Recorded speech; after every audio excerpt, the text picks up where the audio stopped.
Yes,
sir.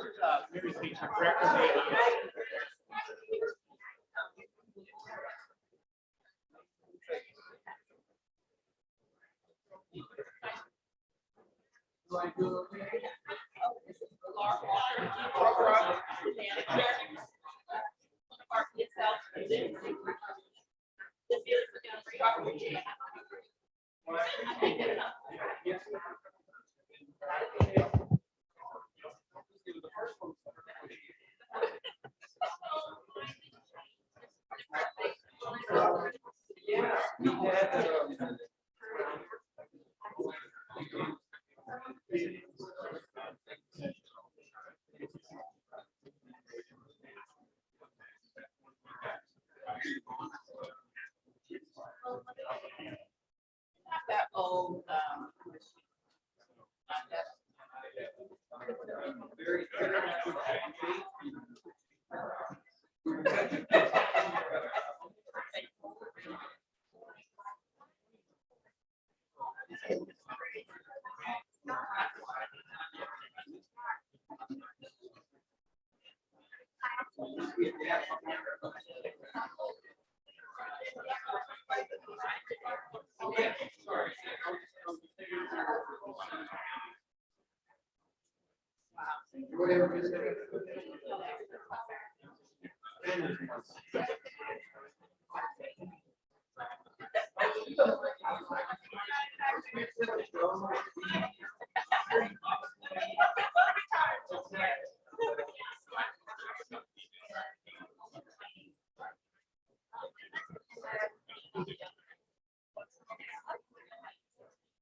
Gotcha.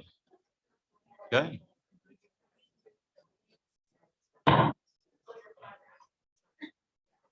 I'm going to go ahead and call the meeting to order. Really great to see such a great big crowd here today. Thank you guys all for coming.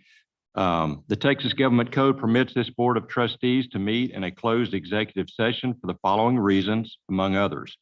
to consult with the college district's attorneys on matters deemed privileged by the Texas Disciplinary Rules of Professional Conduct or Government Code 551.071, to deliberate regarding real property under 551.072, a prospective gift under 551.073, certain personnel matters under 551.074, security devices or security audits under 551.076, and economic development negotiations under 551.087.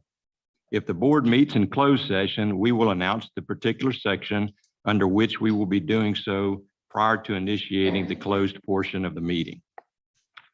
Now, I'd like to welcome Malaysia Curry, freshman business major, to assist with pledges, and Jeremiah Knott, freshman criminal justice major, to give the invocation.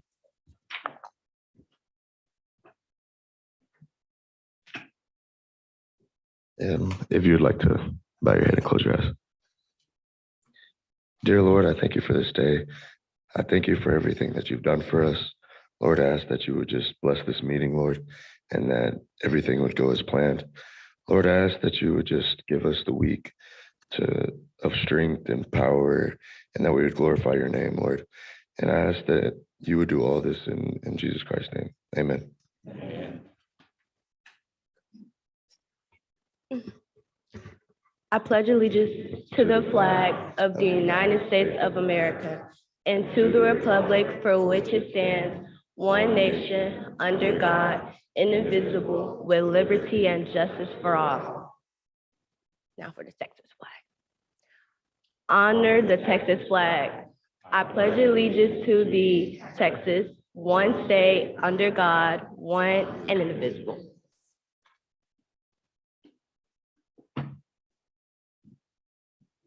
Thank you guys so much for helping us out today. Okay, we've got one individual that has signed up for public comment. It's Mr. Jason Weeks with the city of Navasota. I'd ask him to come forward.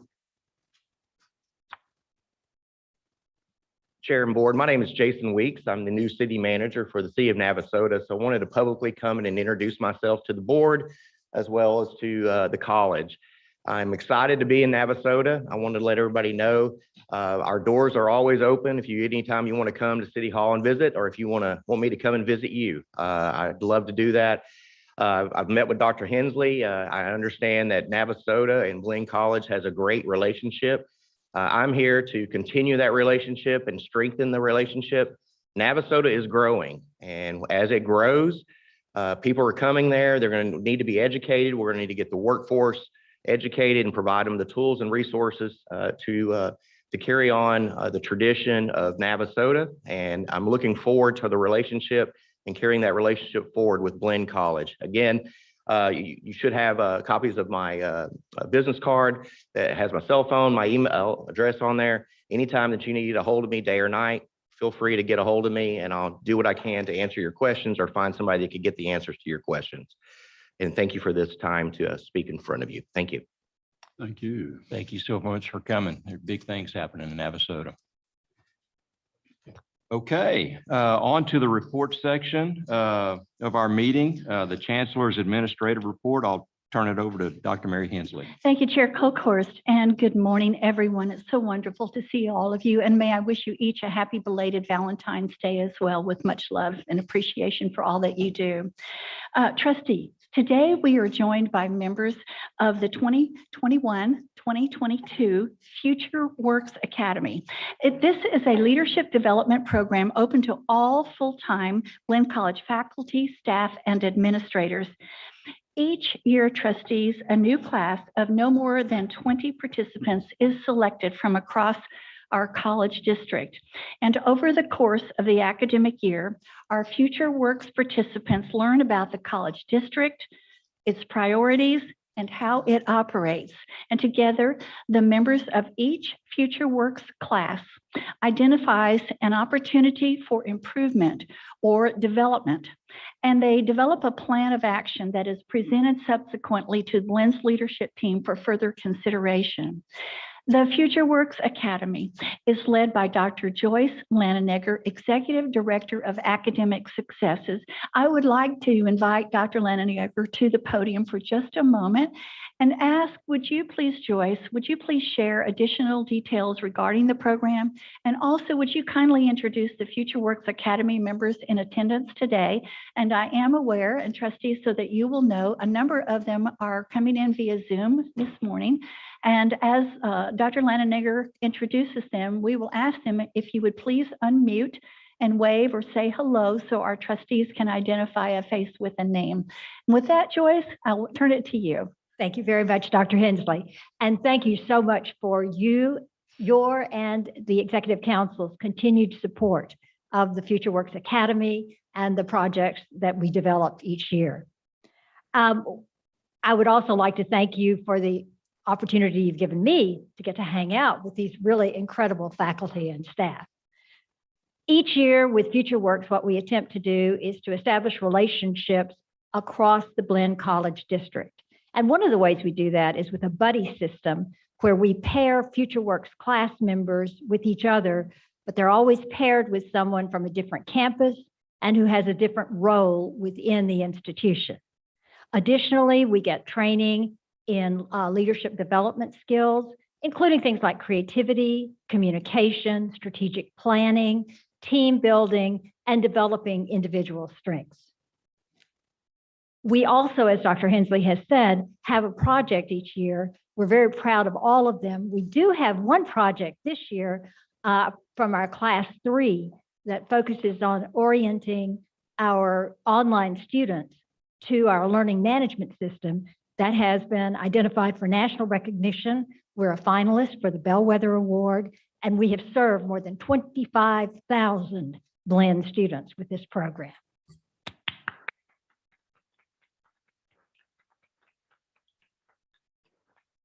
And although I'm not revealing them today, I will tell you that this year's proposals are just as exciting as class 3. Trustees, I am pleased to introduce to you those of our Future Works class members who are here in the audience, and I'll follow that by introducing those on Zoom. If I could have you stand as I call your name. Amanda Fitz, English professor. Amy Winningham, Assistant Dean of Humanities.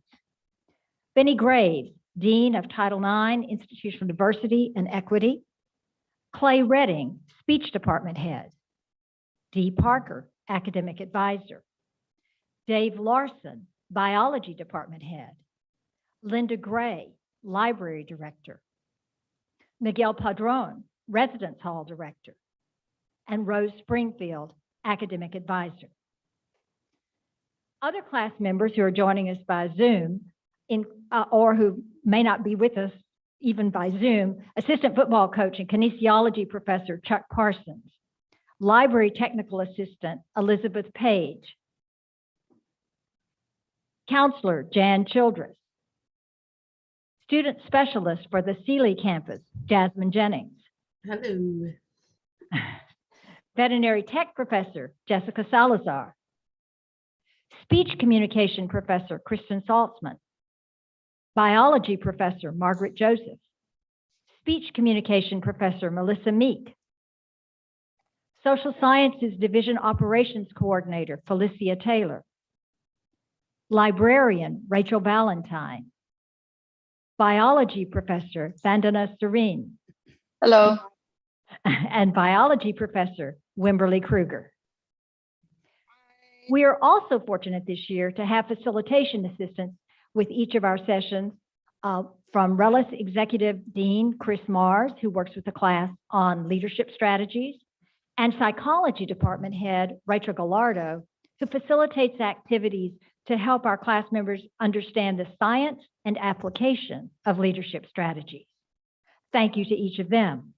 And thank you, trustees, for all that you do for the Blinn College District. And again, thank you, Dr. Hensley, for your support for the Future Works Academy. You're so welcome.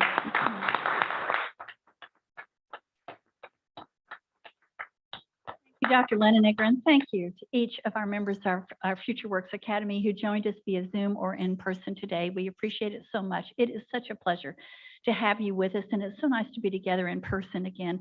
And I have to say, I look forward to seeing your presentations and also what the final big project is going to be, because as Dr. Lannenegger said, we use that project almost every time it's presented to us and implement it into the operations of the college. So it's very important, and you're doing critically innovative work that's keeping Blinn on the forefront of all community colleges. So thank you so very much.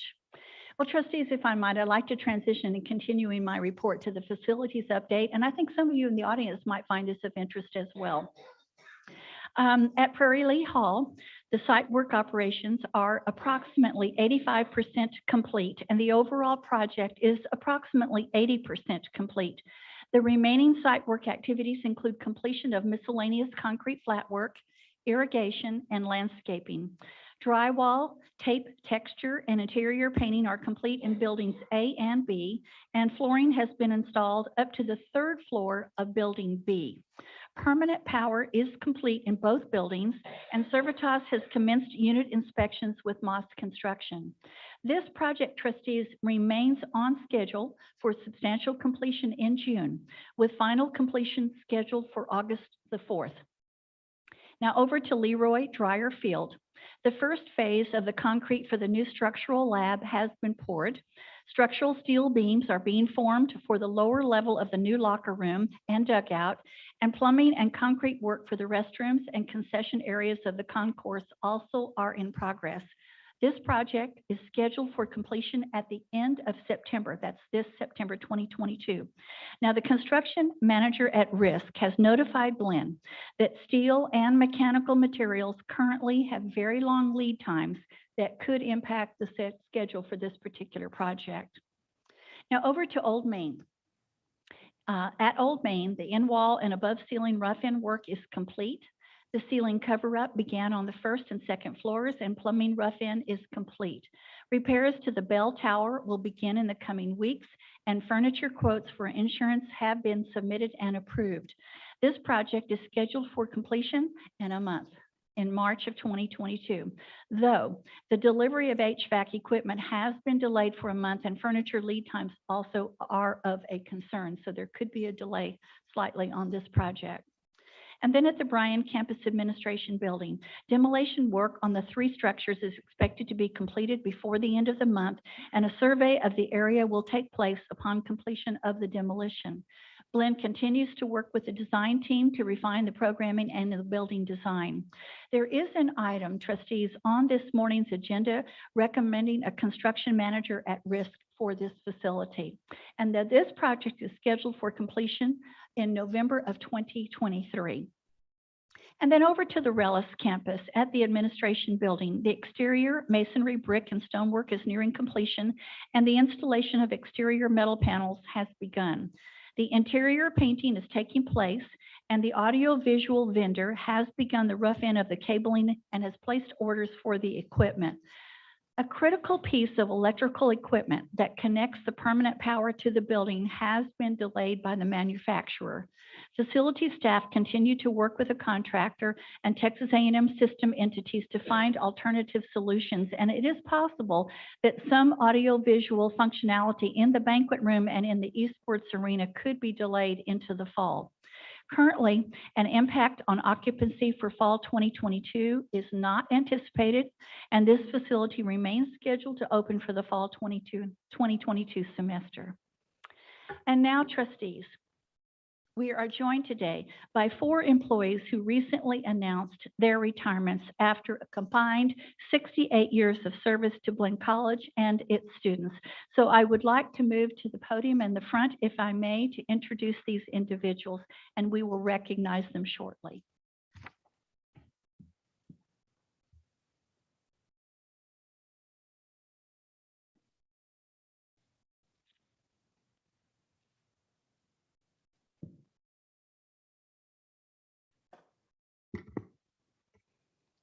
Trustees, I would like to tell you about each of our retirees, and then we will take a photo with them and perhaps their guests as well.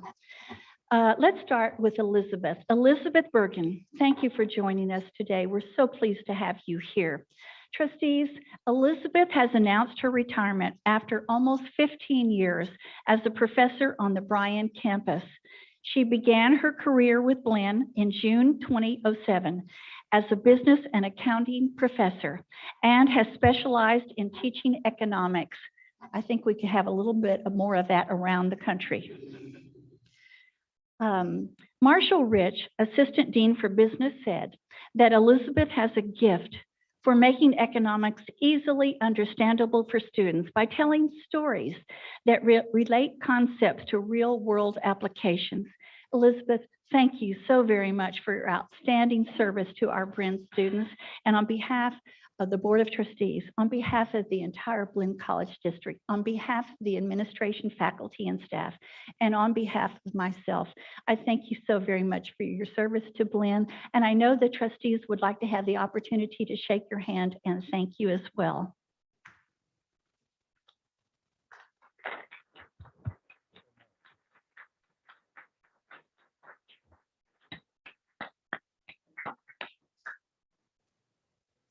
And if you would come to the front here with Trustee Colkhorst, he would like to make a presentation to you. This is a watch for you, and I'm not sure exactly what's in here, but a nice certificate. Thank you, Elizabeth. Is there anything that you would like to say or guests that you would like to introduce? Fun teaching students here at Blinn, and I'm proud of Blinn. Nationwide, only 2% of the economic college professors are women, and we have women on our Blinn staff teaching economics, so I'm very proud of that. Yeah. Is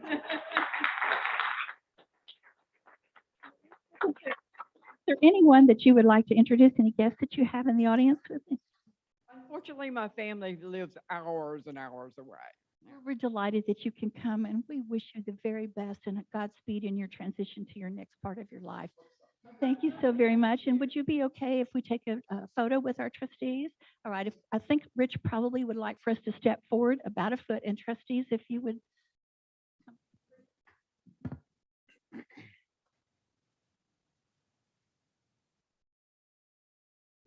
Count to 3 and 1, 2, 3. Perfect, thank you.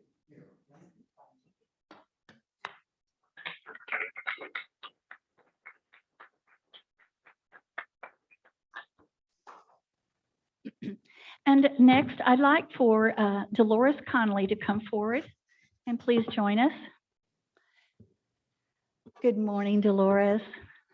I'm so happy that you can be here today. Happy and sad at the same time, right? Because this is such a wonderful opportunity to celebrate your retirement. At the same time, we're so sorry to see you go, but we're happy for your next stage in life. Trustees, Dolores has announced her retirement after 8 years with Blinn College. She joined Blinn in 2014 as a workforce education enrollment specialist, and she has served as program specialist since 2016. Jay Anderson, our Vice Chancellor for Health Sciences, Technical Education, and Community Programs, said Dolores was always willing to help students and staff regarding registration, payments, grades, gathering information for reports, and countless other tasks. She's going to be greatly missed by our college community and by the division. And Dolores, I'd like to thank you so very much for your service. And Dolores, on behalf of the entire Blinn College community, on behalf of our esteemed Board of Trustees, on behalf of all of our faculty, staff, and students, on behalf of the administration, and on behalf of myself personally, I would thank you so much for your service to our college. You will be remembered forever, and we are so appreciative that you could join us today on this very momentous occasion. Joyce, I know that our trustees would like to have the opportunity to shake your hand and thank you. Would you do so and then join us at the front for a photo?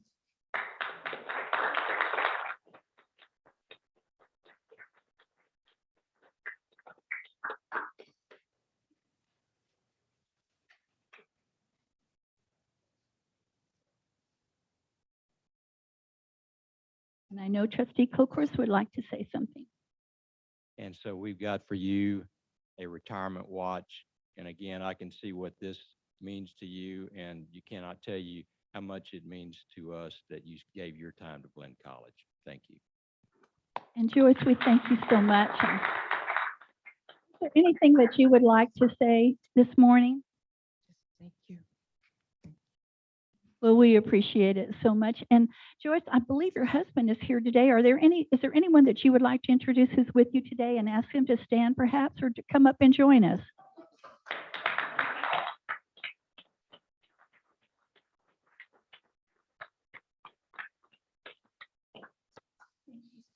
And I think you may just want to turn around and shake hands with the trustees. They'd like to know you as well. Thank you. All right,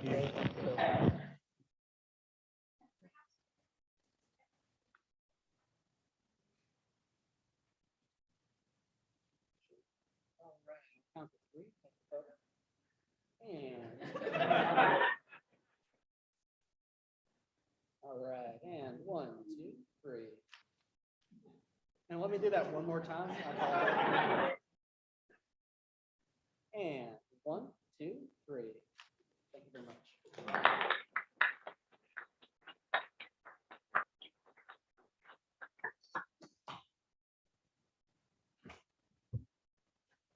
Thank you again. And Donna Jones, would you please join us?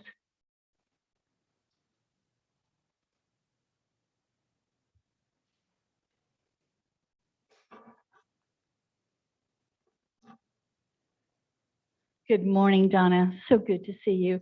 Trustees, Donna has announced her retirement after 13 years as the head athletic trainer and a kinesiology instructor on the Brenham campus. As a nationally certified member of the National Athletic Trainers Association and a state licensed athletic trainer, Donna has spent countless hours as a statewide advocate for the health and the well-being of student athletes. Athletic Director Scott Schumacher said, Donna has always been there for our coaches and student athletes. She is a Buccaneer through and through, treating her student trainers and all our student athletes as though they were her own. She will truly be missed within the athletic department. Donna, thank you on behalf of the Blinn Board of Trustees, on behalf of all of our faculty, staff, and students, on behalf of the administration, and on my personal appreciation. I thank you so much for your service to Blinn College, and we are delighted to have the opportunity to give our personal appreciation to you this morning. If you are aware and available and willing, I believe the trustees would like to shake your hand or at least extend their personal thanks to you.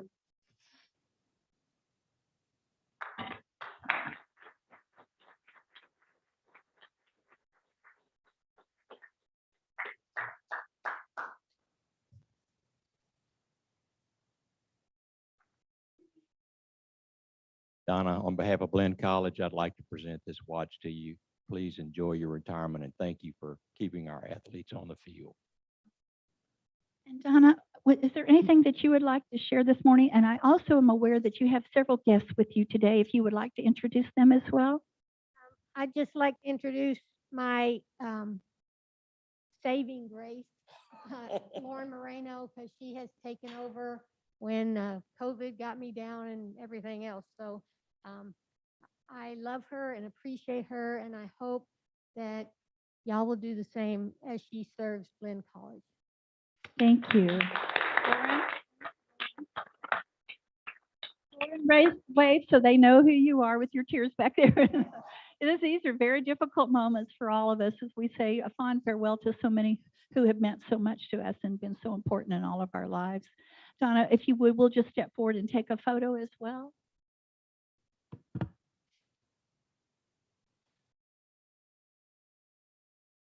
All right, and 1, 2, 3. Perfect, thank you.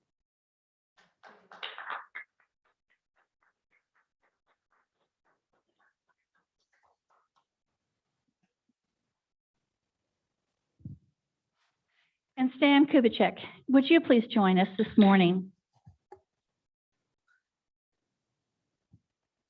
These are tough, aren't they, Stan? These are really hard. Trustees, Stan has announced his retirement after 32 years as a mathematics and engineering instructor at Blinn College. Victoria Fowler, mathematics department head, said that Stan's dependability, reliability, and commitment to academic excellence has been an asset to the college and to the mathematics department, and that he makes any mathematician proud with his dedication to structure, order, and predictability. She notes that Stan's teaching style is best described as a true craft, utilizing classroom instruction and carefully constructed questions to lead students to formulate a solution. This method of teaching, trustees, made Stan particularly successful in preparing students in the Texas A&M Engineering Academy at Blinn for matriculation to Texas A&M College of Engineering. Thank you, Stan. On behalf of all of us, on behalf of our esteemed Board of Trustees, on behalf of all of the faculty and staff at Blinn College, on behalf of all of our students, all of the administration, and my personal thanks and dedicated appreciation to you. We all thank you for your amazing service to Blinn College. You have been an institution here, and it is extremely difficult to have this moment to say goodbye. But before we do, we're going to take a moment to celebrate. So won't you allow the trustees to have an opportunity to show their and express their appreciation?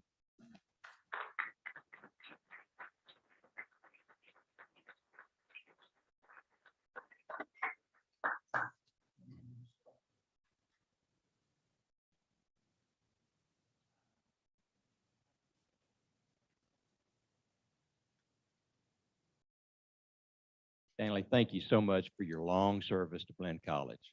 You're definitely going to be missed. Thank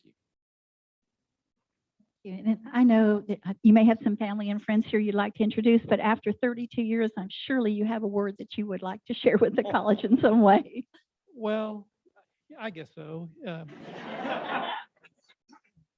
I certainly have enjoyed the 32 years that I've spent here. And as you mentioned, I really enjoyed working in the Engineering Academy. And I like to point out to people that I've been with the Engineering Academy since the very beginning. And I mean the very beginning. I like to point out that I taught the inaugural class of the Engineering Academy. It was a Calculus 1 class, Monday morning, 7:45 a.m. in the fall of 2015. So I've been with the Academy in the classroom, that is, since the very first moment.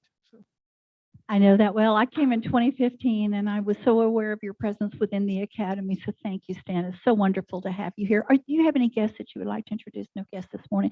All right. Well, all right, let's take a picture for the moment, shall we? If we could step forward. Just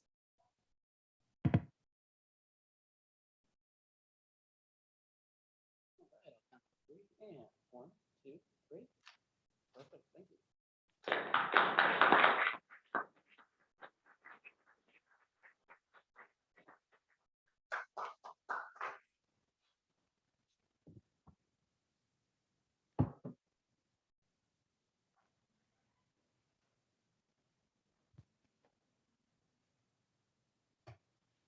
thank you, trustees. And Chair Corcoran, at this time, I'll return the podium to you with the final comment that it's so wonderful again to have somebody from Future Works here this morning. I thank you so very much.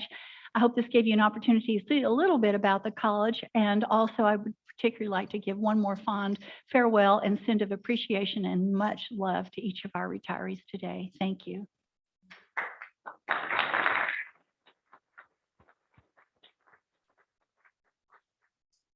Thank you, Dr. Hensley. And I must say, this has been my favorite Blinn board meeting so far. So it's just great to see all of you guys here, and really makes me feel humble and proud to lead this group of just true professionals that we've got working for Blinn College. So thank you. I'm now going to turn it over to Mr. Richard Cervantes on the presentation of the financial statement package for the period ended January 31st, 2022. Thank you, Mr. Chairman, Dr. Hensley, members of the board. This is the 5th month of the fiscal year. I had to count on my hands those. 5th year of the fiscal year, which means we're 42% of the way through. This is through the end of January.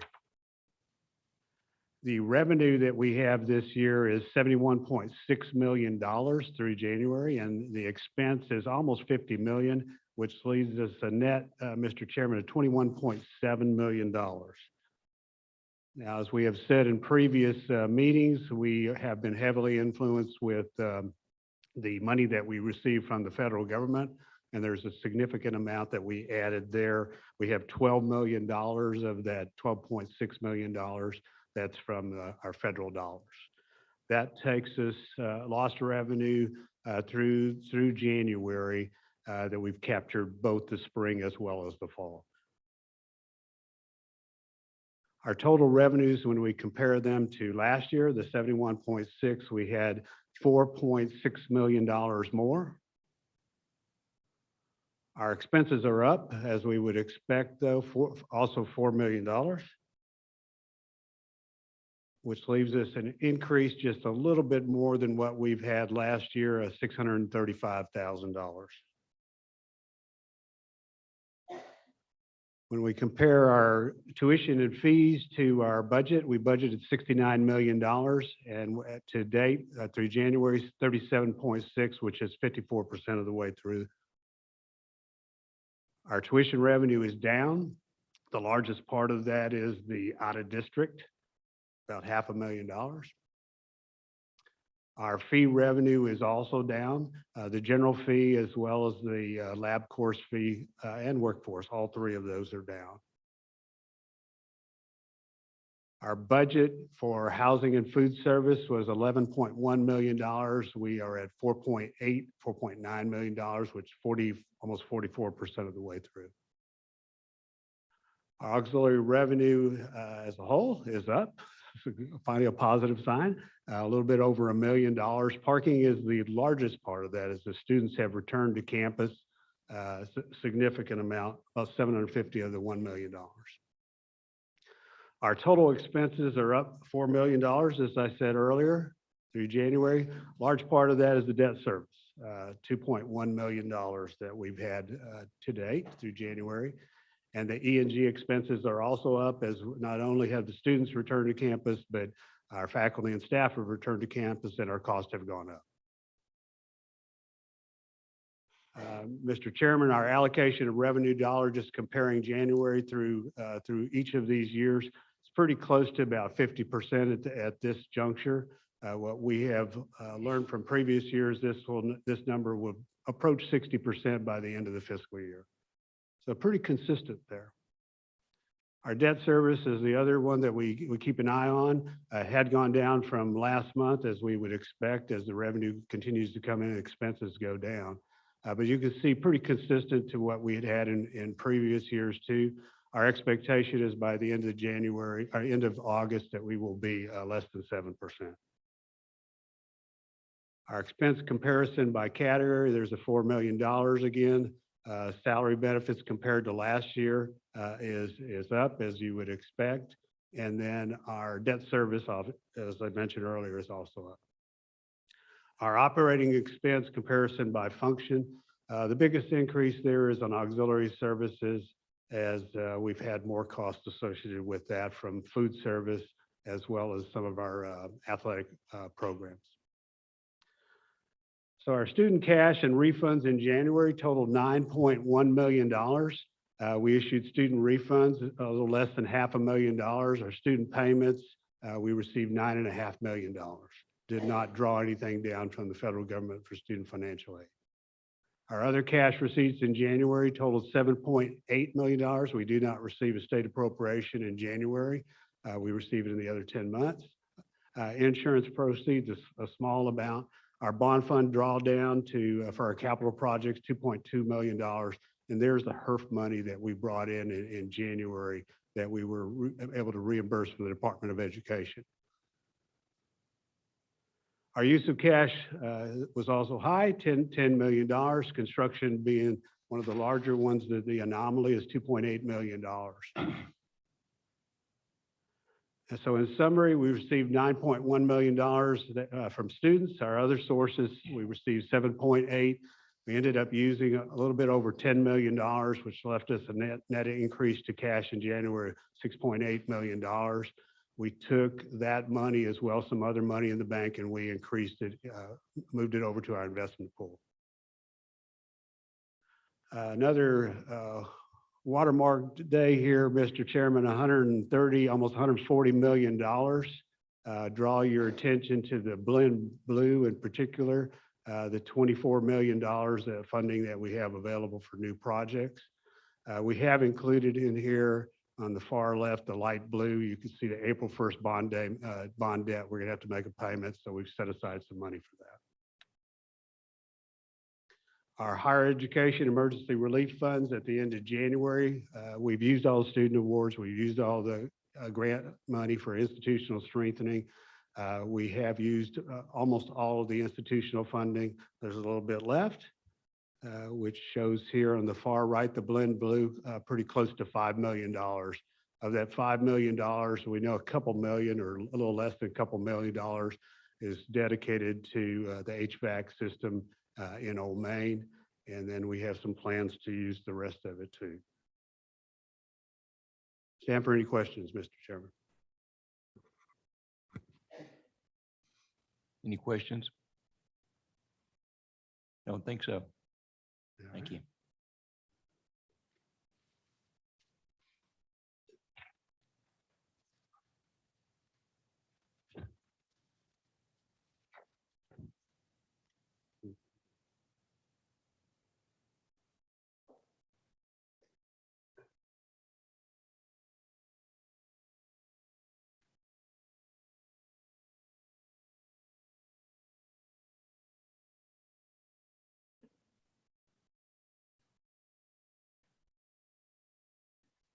You done?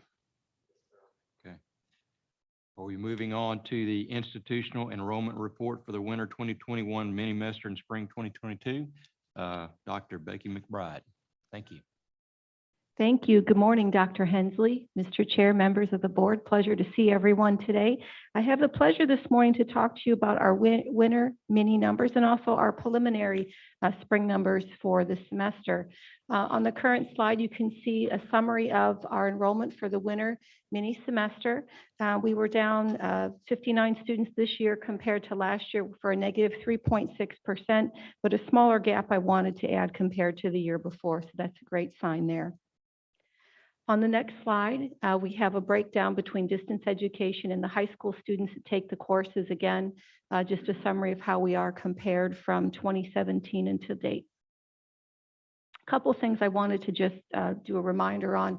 All of the courses in Winter Mini are online courses. They're not in person, and they're very condensed and fast-paced. So you have to be a very good academic in order to enroll and be successful in these courses. Very different than an 8-week or a 16-week course, very intense. And I think that's part of the reason why you won't see as many high school students, just because it's so intense. And they're still in school as well while these courses are taking place, unlike a college student where we end the fall and then these courses take place. All right, we're going to change gears here a little bit for the spring 22 semester. The chart that you see shows the red line indicates the courses that have already taken place to the left.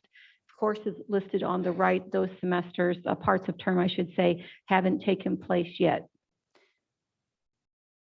On the pie chart, the Blinn blue, you can see the 16-week courses, but I wanted to take note on the gray on the upper left that about 23% of our courses have not yet started. So that's the second 8-week, the third 4 weeks, and the fourth 4 weeks have not yet begun. And so those parts of term, we're still enrolling students. We're not complete yet with that process. On this slide, you will see all the way to the right, it notes partial enrollment because of the semesters, the parts of term I just mentioned. We are actively recruiting and enrolling students. So I anticipate that negative 4.22% to decrease by the end of this semester. This slide, you can see a breakdown by campus, and over in the right-hand column, again, just want to note partial enrollment on our day of record, which was from February 2nd, and we're still enrolling students at this time. Takeaways from this presentation this morning, that again, we're still enrolling for those terms toward the end. We do mass marketing, media, flyers we're handing out. and texting and email campaigns, which include some different populations that we're working on this semester, talking to students who have at least 80% of their course, their degree finished, trying to encourage them to finish, looking at students that maybe only half enrolled, so maybe only 6 hours enrollment, encouraging them to take some more courses to complete their degree quicker. We're also looking at students who have done a FAFSA but haven't applied to the college, working with those students. And we also have some active calling campaigns to students who are applying this semester for this semester. So it's ongoing, multiple venues, multiple ways, and we're continuing to reach out to get those numbers where we'd like them to be. On the bottom of the slide, I wanted to note something that is so refreshing for all of us in student services, that we're in person. It's been 2 years since we've had a preview day in person until this semester on both the Bryan and Brenham locations, and also the new student orientation, also called NSRs, same type of thing, or NSO. We have those in person starting in April. So we're very excited about that, to be able to make those connections with students and their families and get them to come to Blinn. And I think it will transform how we look forward to the future. And as I mentioned earlier, even though the decrease is 4.22% for this semester, we are being very active and working with students, however way they come to us, and getting them on board with us. And I do anticipate that percentage will decrease. And I'll take any questions or comments for this presentation, please.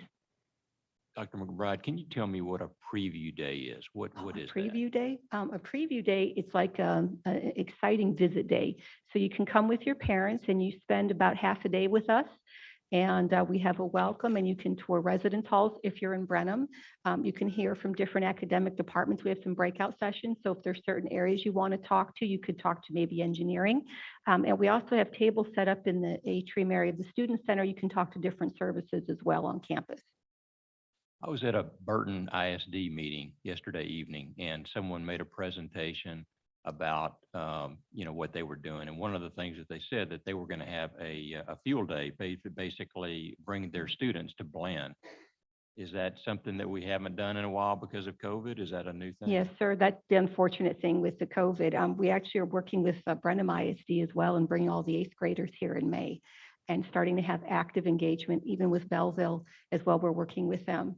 So our goal is to get them here and get them on campus and to experience what we have to offer, because it's different online, than coming and seeing it. So we're very excited. Great. Any other questions, board? Because it just stood out to me, the distance education is down 16%, and that's the online?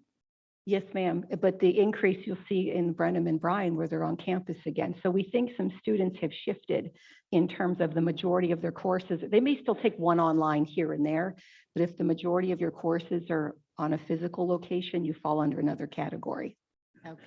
Yes, ma'am. But we're happy to see that, of course, that they're on campus again. Okay. Thank you so much, Dr. McBride. Thank you. Next, we will have the Blinn Brenham Housing Summary Report for spring 2022 semester, and Dr. McBride's going to make that presentation as well.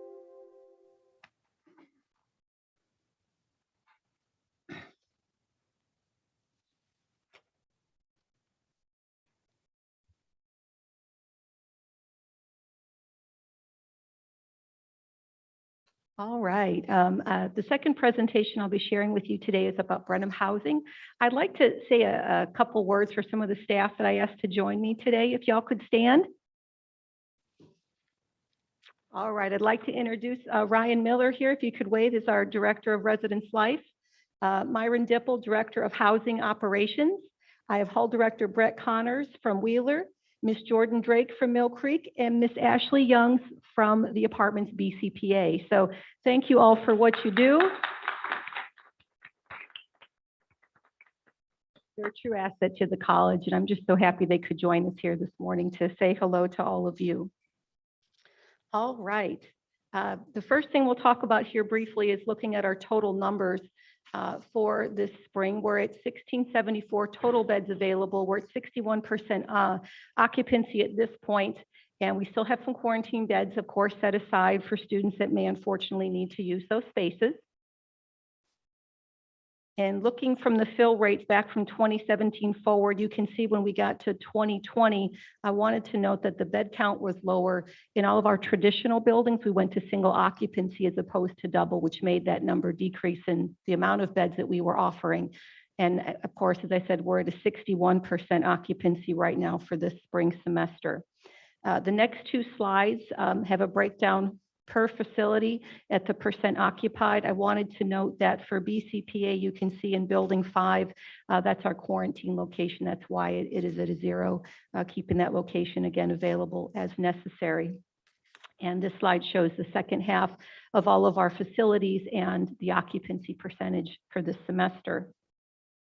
I mentioned the singles earlier, that we went back to double occupancy in our traditional residence halls, and wanted to note that we have 124 more students on campus this spring compared to last spring. So yes, the beds leased are larger, a higher number, I should say, because we're going back to the double occupancy, but we've also increased the number of students on campus. So that's a good sign. We like to see that we have additional students that have joined us on campus this semester. Are there any questions about housing for the spring? May not necessarily be one you can answer, but with the CDC protocols for the COVID beds, is there any projection when that restriction is going to end so that we can begin to fill those as double occupancy versus single occupancy? I haven't seen anything. I don't know, Leighton, if you have. Let me just clarify, Trustee Wells, we are at double occupancy for all of our beds except for the quarantine protocol beds. So all of the lists there, except for BCPA 5, are at their normal occupancy that they normally are out, even before COVID. Thank you for the question. One thing that I just thought was interesting, the number of boys versus girls. There's a much larger number of men Yes, in sir. in rooms. Any anecdotal, Well, I reasons? think of, and I don't want to, well, football is a larger amount of students that come in. That's about 100 students every year. I think there are some natural groupings of students that tend to make it, but I had the same reaction when I went through and looked at the breakdown. We have more gentlemen. Any other questions? Thank you for your report. Thank you so much. Okay, we are now going to move on to 4E, presentation of an update on district-wide workforce education programs. And Mr. Jay Anderson is going to give that report.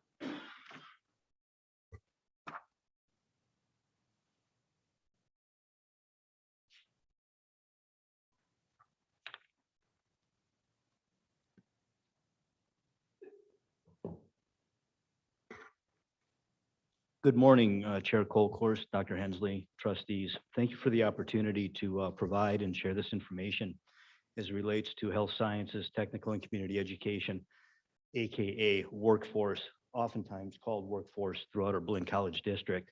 Essentially, when we talk about workforce within Blinn College District, ultimately what we're looking at is career and technical education, CTE. Divisional pathways and structure for the division relate to the corporate college, which provides customized technical training and grants. This would be the type of training that companies and organization, as they continue to grow, or a new company that is requesting technical skill sets, or essentially skill sets of any nature, Blinn College is able to reply to that by putting together specific training packages in consultation with the organizations, and then execute those training programs with competency-based training. We also have the non-credit workforce courses that relate to both the trades and the health professions.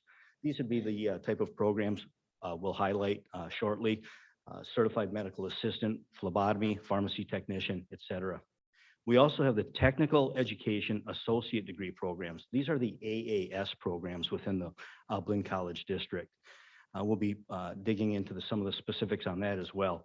What's interesting about the AAS degrees, when we talk about career and technical education, it's not isolated to just one area within the Blinn College District. AAS degrees, associate applied science degrees, touch into every single division within the Blinn College District. We'll be looking at samples of the types of AAS degrees we have, along with a number of AAS degrees we have within the Blinn College District. We also have the Small Business Development Center, emphasizing entrepreneurship and new business growth. That's housed here on the Brenham campus. We also have Department of Labor Registered Apprenticeships, DOL apprenticeships. We've got quite the menu of apprenticeships that are being offered in technical and very state-of-the-art technologies throughout Blinn College District, and we'll be highlighting some of our partners that relate to those DOL apprenticeships. We also have leisure learning and community programs. This would be the lifelong learning kinds of programs, holiday card making, painting, those kinds of lifelong learning activities for life enrichment, and we offer those throughout the Blinn College District. We also have adult education and literacy. I have Mary Pace, Director Mary Pace. Mary, would you like to come to the podium and introduce the AEL team as well, please? Good morning. Morning. Good morning. So we have with us part of our team of adult ed. We have our program manager, Pilar. Stand up, Pilar, say hi. We have a longtime tenured ESL, English as a second language student, Marie Laura Hernandez. And we have adult basic ed / GED instructor, Janet Montgomery.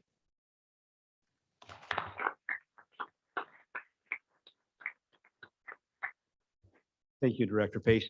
I just wanted to highlight also, the last number I heard, the adult educational literacy program that is being offered through Blinn College District is now ranked within the top 5 AEL programs within the state of Texas. So I'd like to offer special thanks to the leadership and the team of AEL.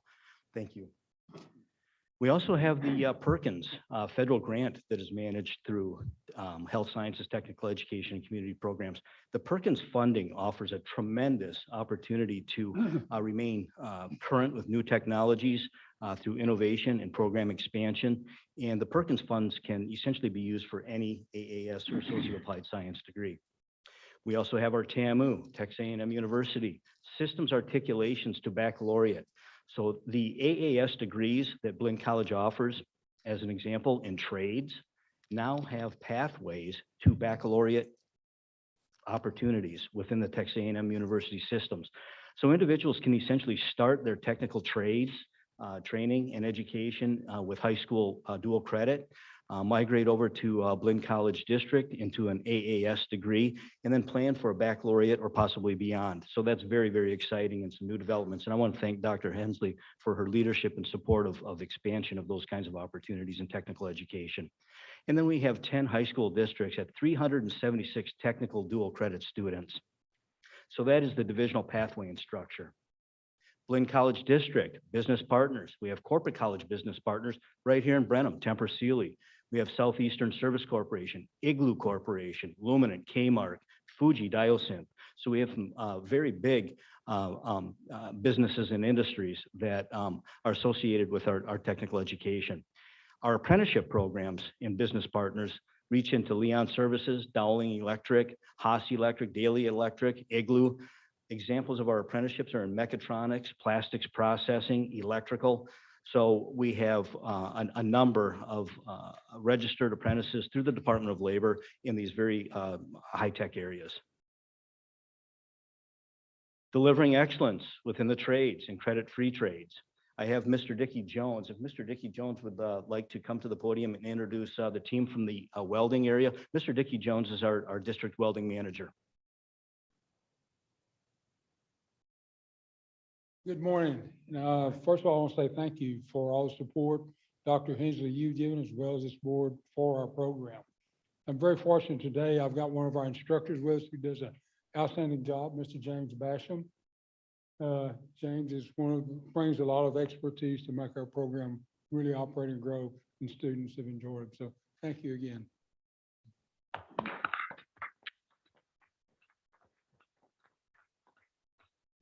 And I'd also like to take an opportunity to thank Mr. Dickey Jones for his leadership in terms of the welding program and his management and supervision with his support in that program. Thank you, Mr. Jones. We also have the excellence within trades and credit, and both credit free. Examples of our credit bearing programs would be facilities maintenance, extremely high wage, high demand occupation, construction management, surveying, carpentry, welding, power line worker, water purification, heating, ventilation, air conditioning, and refrigeration. These are examples of technical trade programs that can start as a credit-free program or begin as a credit-based AAS program, depending on the individual's desires for their occupation, and move right along that pathway into a baccalaureate if one chooses to do that. Many of these individuals are making the decision to go into the credit side of it now rather than the credit-free side of it. However, we do have individuals registering in both. So we're seeing some great successes and strong enrollment increases in the technical trades throughout the Blinn College District. We have delivering excellence within health professions credit-free programs. I have Jackie Schrader with administrative support and instruction present. Jackie, would you please stand for recognition? Thank you, Jackie.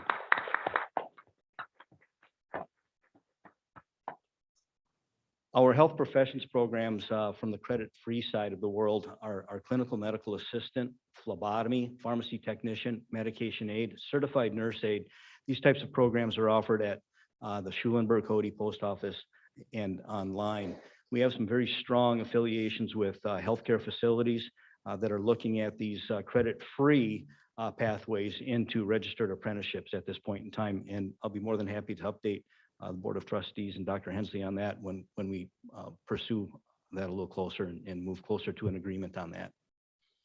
Delivering excellence within health professions, the AAS side of the world. We actually have our 28 AAS degrees with Blinn College District now. That means that we have CTE programs in 28. Our newest one is mechatronics. Examples of the health professions are dental hygiene, emergency medical services, fire science, health information technology, nursing, physical therapist, assistant, radiologic technology, surgical technology, and veterinary technology. I've got Dr. Marburger in the audience today.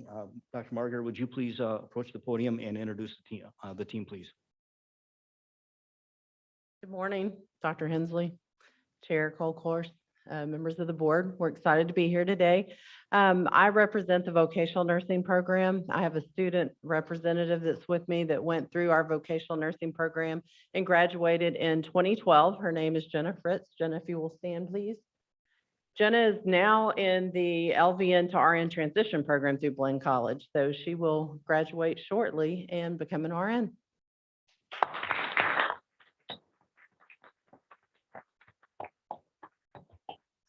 Thank you, Dr. Marburger, and thank you, Dr. Marburger, for all that you do for our students. So these are very exciting programs with very strong enrollment, and we wanted to highlight the AAS opportunities from the CTE side into the health professions. Again, it's indicated here that we have 27 AAS degrees, but since this slide was created, we have a new approval, and that's the mechatronics. These are examples how far-reaching AAS degrees are throughout the institution: accounting, biotechnology, laboratory sciences, business, criminal justice, cybersecurity, small unmanned aircraft technician. These are new technologies and new types of programs, and some of these programs are only offered here with the Blinn College District. Information technology, paralegal, simulation and game programming, early childhood development. This slide represents the HODE Center specific to Brenham and the enrollment over the past 3 years. You'll see that there has not been a tremendous change in enrollment. In fact, in 2019, our total enrollment in terms of servicing students at HODE was 176. In 2020, we had 147, a slight dip there along with the COVID tracking. And then in 2021, we had 174. So essentially, this has been some very static numbers, which is good in terms of our consistency with enrollment at the HODE Center. We often get the question, how can we pay for technical education? We have many opportunities: Blinn College District scholarships, federal student aid, Brazos Valley Workforce Solutions, self-pay, organizational sponsorships such as Department of Labor and Apprenticeships, Texas Workforce Commission grants, and the GI Bill. In summary, Skills Development Fund over the last 5 years has totaled about $5.5 million worth of grants. And again, those would be the Skills Development Fund grants that are targeted to assist organizations and businesses to hone their skills in high-tech areas. Our credit enrollment for fall 2021 was 2,152 head count. Non-credit enrollment in 2021 fall, or calendar year, I'm sorry, was 763. Blinn College District 2021 calendar year career and technical education contact hours is 1 million, just over a million, 1,167,943, or 16%, roughly 16% of the total contact hours delivered within Blinn College District. And we have engaged in 10 high school districts, investing in 376 students. That concludes the presentation in terms of an update on health sciences, technical education, and community programs. I stand for questions or comment. Yes, sir. Mr. Chairman. Thank you, Mr. Anderson. I know you and I have had conversations in the past about the comparative aspects of TSTC versus what Blinn has to offer. Would you mind sharing with the audience that comparison?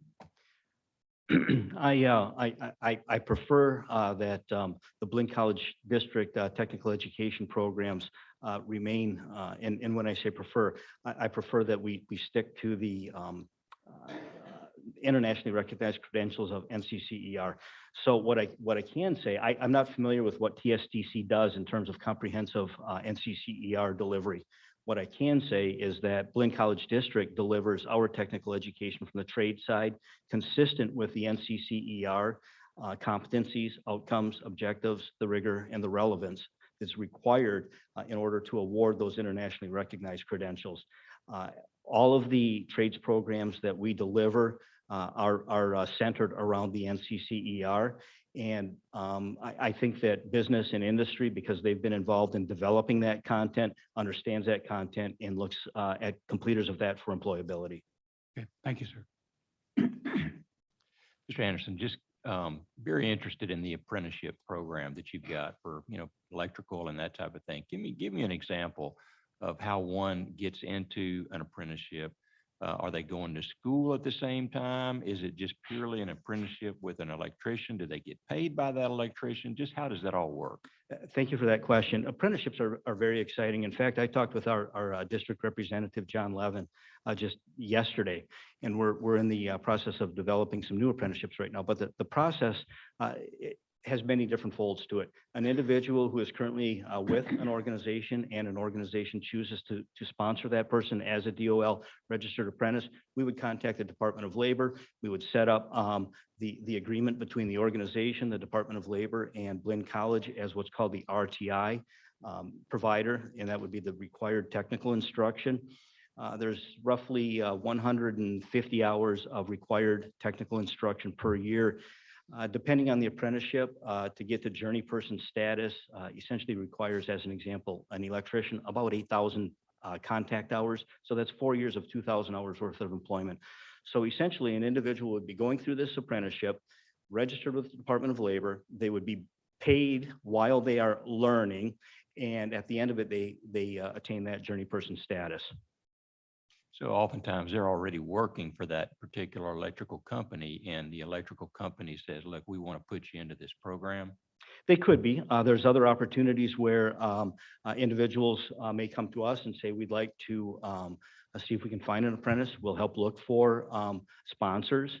We have a discussion going with our healthcare provider right now to identify a pipeline and identify the apprentices with the Department of Labor. So these would be brand new students to Blinn College District for the RTI. They're not employed right now. These individuals aren't even known right now. We're working on identifying that pipeline.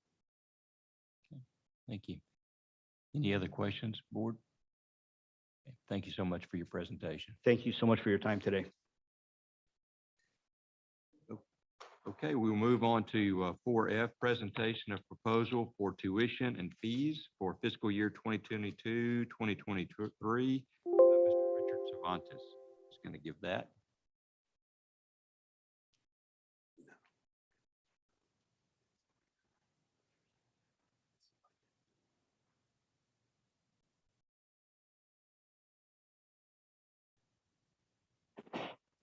Thank you, Mr. Chairman, Dr. Hensley, members of the board. This is a continuation of the discussion that we started last week that we met with the BAIF, the Budget Audit Investment Finance Committee, and we provided information to them of how we come up to the recommendations that we have for tuition and fees. We've condensed it down, and we took off basically the historical portion of it that you've all seen many times before, and just cut down to the meat of it. But I did want to start out with the unrestricted cash and cash equivalents. I showed you at the end of February that, or end of January, we were almost $140 million, and the funding available for new projects has gone up. It is important, Mr. Chairman, as we move forward to the budget of next year, that there are risks associated with it. We've taken some of the risk ourselves, and we know what they are. But this is the safety net that we have in the event that we're wrong on some things. The economy is moving very quickly. Even just the other day, I saw a report on food service items, and we've made a recommendation here at 3%. Yeah, I'm a little nervous about some of the numbers that are out there. The inflation is at a 40-year high, plus 7%. But the experts are telling us that it's going to come down by the end of the fiscal year, which is when this one is going to start. The new calendar budget year is going to start. So our recommendation is the same as what we proposed to the BAIF. The administration has looked at this, and essentially we're making regular recommendation that we increase in-district fees by $2, out-of-district $3, non-resident $1, and general fee $3. If you look at 2021, that's pretty close to the same recommendation that we made back there. The difference is the non-resident, instead of being $2, which is what we did back there, we're only recommending $1 because we see the enrollment in that area and the revenue in that area continuing trend down. So we're trying to slow down the growth there in revenue.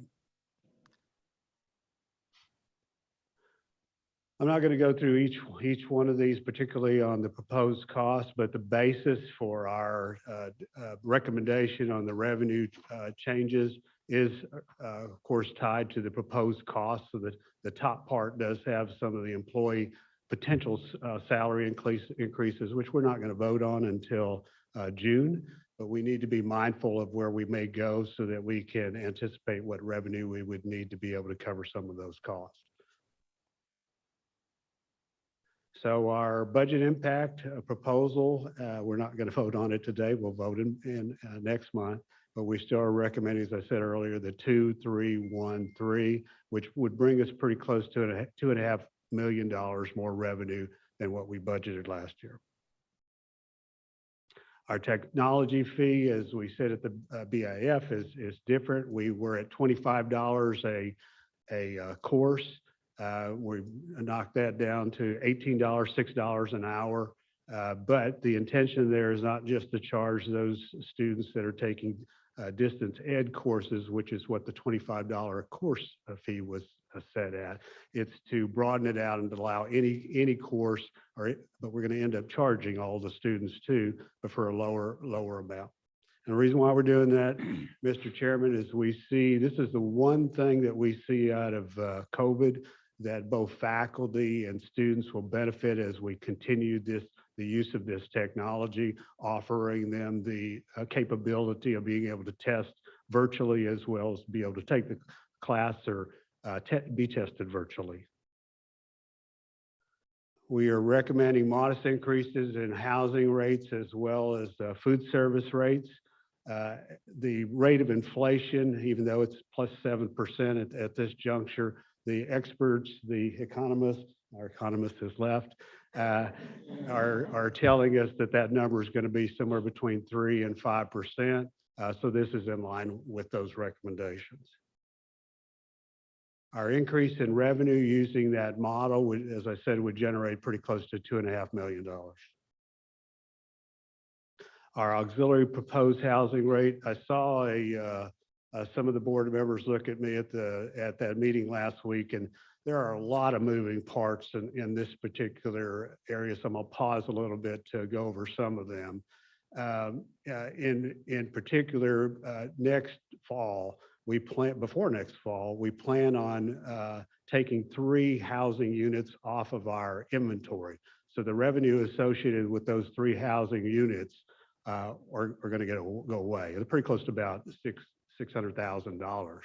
On the other side of that, there's an expectation with the Prairie Lee on the very bottom that it's going to offset some of that, but that revenue, the real estate, I'm sorry, the housing revenue will not end up coming to the college. It'll stay within that private carrier.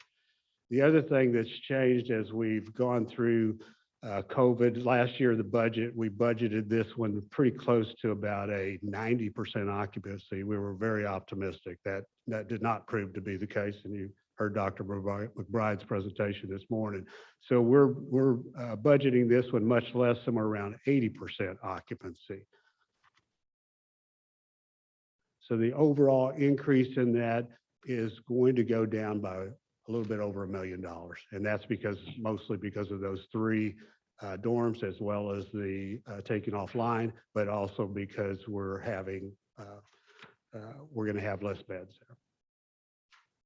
Our proposed mill rates, on the other hand, even though Prairie Lee is coming in with some of the offset, we're optimistic that we will be able to receive their meal plans. We do not receive the dorm revenue, but we will receive the meal plan revenue. So here we're budgeting a 3% increase, somewhere a little bit, will generate a little bit over 700,000. I am, as I said earlier, a little concerned about these numbers. I've seen some of the rates that are coming from food service, and Mr. Chairman, it may be that we do something different by the time that the fall rolls around. I don't know how we can do that because we've kind of got it set up here, but we're going to be crossing our fingers that we're going to come in okay there. Our parking and technology, we're asking for a $5 increase for parking for the fall, spring, and summer semesters, and then the individual semester, $5 increase there. There's the bottom is the technology fee that I discussed. I've highlighted some of these areas, Mr. Chairman, because I did not want to get accused of a bait and switch. These are changes that have occurred. The sausage continues to be made, and there will probably be some more changes by the time we vote, and I'll try to keep those in mind as we go through it. Share that with the board. There's an addition to first day. Let's see, it's not on this page. If you look at the bottom 2, Mr. Chairman, this is something that we've followed up on too. You could see there's a column there that shows the current fee at a $47.36, the bottom 2, but then you see the proposed fee at $87.95. Well, this whole program was all about discounting prices to students, and so we followed up with that, and what turns out we're not comparing apples to apples. This is an entirely different book by a same publisher. In some instances, they switch publishers too. The faculty will select a different book, but they are discounted, even though if you look at that $87.95, if you were to look at the market value, what it would normally be sold for would be somewhere around $130. Books are expensive. And there's a new one that's been added there too. Same thing with that. And then there's some that have been removed, first day in particular. The publishers were going back and forth in terms of discounting the price, and the faculty decided they were just going to move away from it. So that's their choice. They have their academic freedom. That concludes my presentation, Mr. Chairman. I'll stand for any questions. Any questions, board? No, we all kind of went over this last week, but very good. Thank you. Thank you.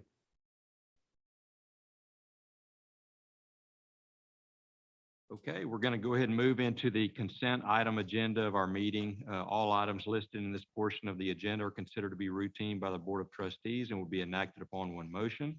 There will be no separate discussions on these items unless the trustees so request, in which event the item will be removed from consent and considered in discussion and possible action. Trustees receive agenda materials in advance of the meeting to prepare for the business to be conducted.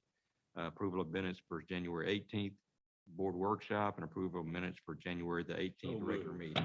Been moved. Second. Second by Trustee Wells. All in favor, please say aye. Aye. All opposed? Motion carries. Thank you.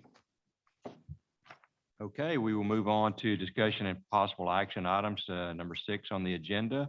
The first item, A, authorization for the administration to negotiate and execute a contract for construction manager at risk services related to the administration building on the Blinn Bryan campus. Mr. Richard Cervantes is going to give that presentation. No, Looks like no, he's gonna sir. hand it off. Thank you, Mr. Chairman. We're going to actually hand off the next two to Mr. Feldhake. Thank you. Good. Thank you, Mr. Cervantes, and good morning, Chairman Colcourse, Dr. Hensley, members of the board. Appreciate seeing you this morning. So it's my pleasure to present to you agenda item 6A, which is the request for authorization for administration to negotiate and execute a contract with JT Vaughn Construction for CMAR services as related to the administration building on the Blinn Bryan campus. On January 13th, the college received 6 proposals in response to our request for qualifications for CMAR services. A committee reviewed those and then called into the 2 highest scoring firms for interviews. Based on the cumulative scores of the proposals and the interviews, administration recommends that the board authorize administration to negotiate and execute a contract with JT Vaughn Construction out of Bryan for these CMAR services for the new administration building. As an update or a reminder on this project, we're still going off of the master plan information. We're working with the architects to continue to develop the program, but we're still working off of master plan information. To remind you, the master plan budget for this was $30.95 million. That includes the new building, the roadway extension, the monument sign, and the demolition of those existing structures. The schedule for this is as we bring hopefully a construction manager on board, we'll continue to work with the architect to develop the design and work through the cost. The intention would then be to bring a GMP back to the board in August of 2022, so August this summer. And then to remind the board, funds for this project are available from unrestricted cash. With that, I'll stand for any questions. Any questions? Hearing none, the board looking for a motion that the board authorize the administration to negotiate and execute a contract with JT Vaughn Construction LLC for CMAR services related to the administration building on the Blinn Bryan campus. So moved. Trustee Wells.